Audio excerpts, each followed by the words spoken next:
Olá pessoal, bacana, beleza? Ainda abordando sobre o tópico relacionado à eletrólise, a gente vai observar hoje o fenômeno bem importante dentro do estudo da eletrólise.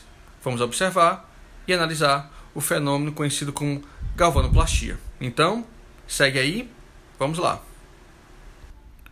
Então vamos lá pessoal. Esse fenômeno chamado de galvanoplastia tem como principal função a proteção de peças metálicas da ação corrosiva do ambiente, ok? É um fenômeno de revestimento de peças metálicas a fim de evitar a corrosão, beleza? Ok?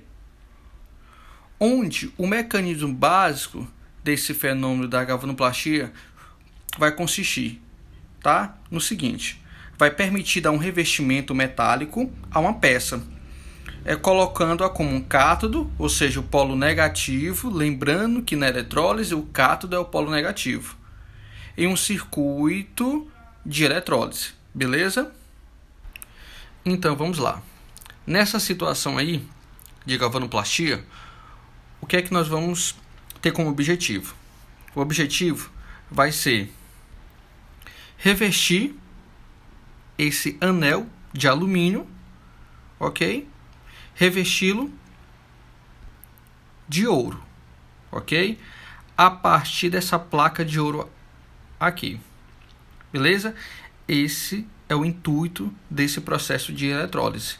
Revestir esse anel de alumínio, ok? Ocasionar um revestimento de ouro a esse anel, a princípio, inicialmente de alumínio, beleza?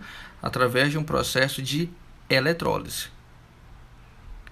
Então o sistema é formado de que componentes? É formado por uma bateria, beleza? É formado por uma placa de ouro, ok?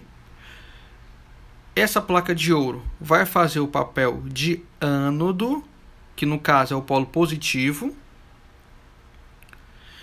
seguido de um anel de alumínio, que representa aí o cátodo, polo negativo. Tanto a placa de ouro quanto esse anel de alumínio estão imersos em uma solução de nitrato de ouro 3, beleza? Tá aí os componentes desse sistema de eletrólise, beleza? Então vamos lá ao que interessa. O que vai acontecer aí nessa situação? Vamos lá? Na placa de ouro, o que vai acontecer? Átomos, tá, de ouro metálico vão se transformar, ok, em íons Au3+, como vocês podem observar aí, ok? Novamente, átomos de ouro metálico vão se transformar em íons Au3+. Esses íons, tá, de Au3+, eles passam para a solução, ó. Observem, eles passam para a solução, beleza? Da placa metálica de ouro, eles passam diretamente para a solução, beleza? Ok. Esses íons de Au3+ em solução, ok? Esses íons de Au3+ em solução, eles vão se transformar em ouro metálico e vão se depositar na peça de alumínio, ok? Ocasionando um revestimento na peça de alumínio. Esse é o mecanismo básico de galvanoplastia, no caso, beleza? No caso aí, o método é o que? Revestimento de uma peça de alumínio por ouro, ok? Beleza? Ok, pessoal? Esse daí é o fenômeno da galvanoplastia, beleza? Valeu! Olá, pessoal!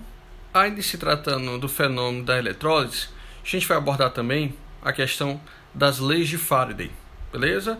Em um primeiro momento, abordando a primeira lei de Faraday, a gente observa o seguinte. Então, o que é que vai abordar essa primeira lei de Faraday? Vai abordar o seguinte. a massa de uma substância formada ou transformada por eletrólise é diretamente proporcional à quantidade de carga elétrica que atravessa o sistema de um eletrodo a outro. Beleza? Isso é o que aborda a primeira lei de Faraday. Ok? Ou também ela pode ser reescrita de outra maneira.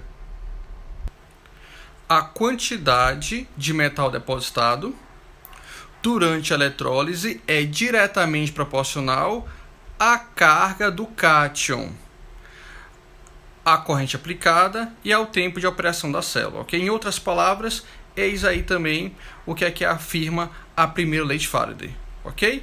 Resumidamente, diz o seguinte: a carga que flui através da célula é igual à corrente vezes o tempo. Ok? Observarei novamente. A carga que flui através da célula é igual à corrente vezes o tempo. Isso matematicamente pode ser expresso da seguinte maneira: carga, ok, representado pelo Q, igual a I vezes o T. Ok? Beleza? Onde o Q representa a quantidade de carga elétrica, o I representa a intensidade de corrente elétrica, é isso que o I representa, a intensidade de corrente elétrica, e o T é o tempo de passagem dessa corrente elétrica. Beleza?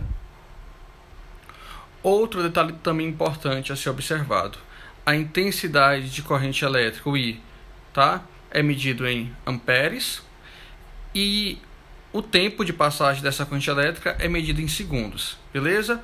Unidade de medida da quantidade de corrente elétrica é Coulomb. Beleza? É Coulomb. Ok? Representado pelo Czinho. Ok? Então, segue aí. Quantidade de carga elétrica, ok? É igual a intensidade dessa corrente elétrica em amperes vezes o tempo de passagem dessa corrente elétrica em segundos.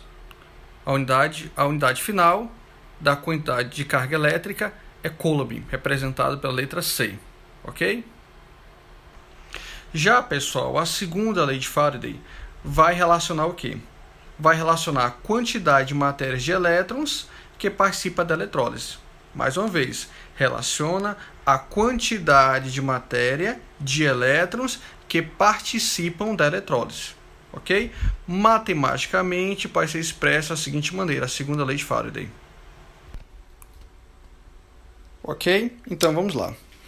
A segunda lei de Faraday vai ser representada da seguinte maneira: o Q igual a número de mols de elétrons vezes a carga elétrica em 1 mol de elétrons, que equivale a esse valor aqui, ó. Ok? 96.486, que equivale a 1 Faraday. Beleza? Essa expressão aqui matemática que vai reger a segunda lei de Faraday. Observem aí que está relacionando o número, tá, de quantidade de matéria de elétrons, ou seja, o número de mols de elétrons, que é representado por esse N aí, número, tá, de matéria, número de mols de elétrons, de um modo geral, que participam da eletrólise, vezes a carga elétrica em 1 mol de elétrons, beleza? Que equivale a esse valor aí, 96.486, que equivale a 1 Faraday. Valeu, pessoal. Muito grato pela atenção. Um forte abraço. Fui. Fiquem com Deus.